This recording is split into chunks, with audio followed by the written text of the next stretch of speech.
Hey, what's up? It's Jason. I was going to talk to you a little bit today about what I'm doing. So I'm sawing out cedar for a customer that called me, and he is wanting 1x11 cedar, and he also wants 1x7 1/4. And he's using this for, I think he said he's using it for beehives. So he must have bees.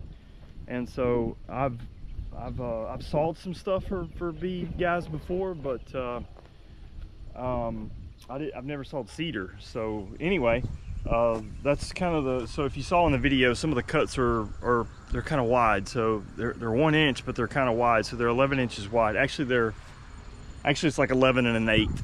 I always leave a little bit on just in case I need to trim some off or it shrinks up a little bit. Cedar doesn't really shrink all that much, not like a hardwood, but yeah, that's what I'm doing today. I'm just sawing these couple logs up for this customer and stacking them back on the trailer, and we're gonna get him on his way.